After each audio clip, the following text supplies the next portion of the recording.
નમસ્કાર, real power ન્યૂઝમાં આપનું હાર્દિક સ્વાગત છે। સમાચાર મળી રહ્યા છે પાદરાથી। રાષ્ટ્રીય સ્વયંસેવક સંઘ ગુજરાત પ્રાંતના સંઘ શિક્ષા વર્ગ લુણાવાડા ખાતે થયો હતો, જેમાં પાદરા નગરના 5 યુવકો ભાગ લઈ આજરોજ પાદરા પરત ફર્યા હતા।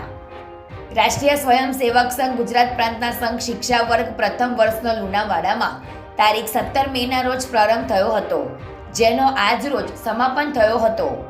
આ વર્ગમાં દક્ષિણ અને મધ્યમ ગુજરાતમાંથી 321 શિક્ષાર્થીઓએ ભાગ લીધો હતો। વર્ગમાં પ્રશિક્ષણ આપવા માટે 25 શિક્ષકો અને 40 જેટલા પ્રબંધકો કાર્યરત હતા।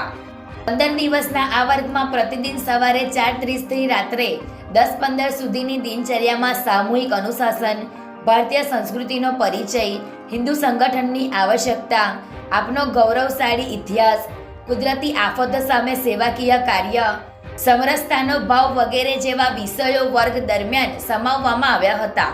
આ વર્ગ દરમિયાન 15 દિવસ મોબાઈલ ફોન, ટીવી, સમાચાર પત્રનો ઉપયોગની અનુમતિ નથી હોતી। વર્ગમાં વિવિધ પ્રકારના શારીરિક અને બૌદ્ધિક કાર્યક્રમોની સાથે સેવા, સંપર્ક અને પ્રચાર વિભાગના વિષયો સાથે પ્રશિક્ષણનું આયોજન કરવામાં આવ્યું હતું।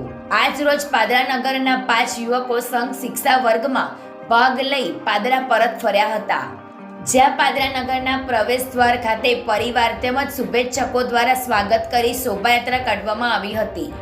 ગૌરવ પટેલનો report, real power news, Padra. નમસ્કાર, જય શ્રી રામ, વંદે માતરમ, ભારત માતા કી જય। રાષ્ટ્રીય સ્વયંસેવક સંઘ પાદરા નગરમાં જે સંઘ શિક્ષા વર્ગ 17 તારીખથી ચાલુ થયેલો અને આજના દિવસે 2 તારીખે સમાપન થયેલ લુણાવાડા ખાતે સંઘ શિક્ષા વર્ગ હતો।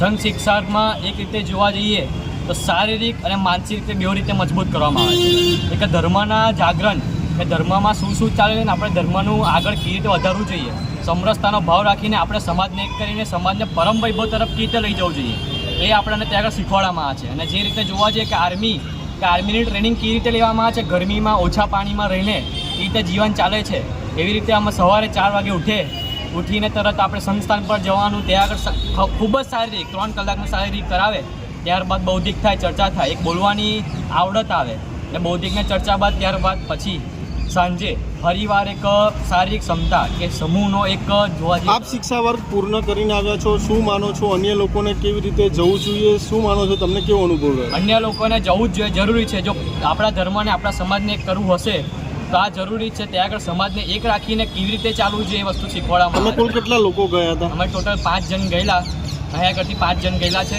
અને આજે સવારે પરત થયેલા છે।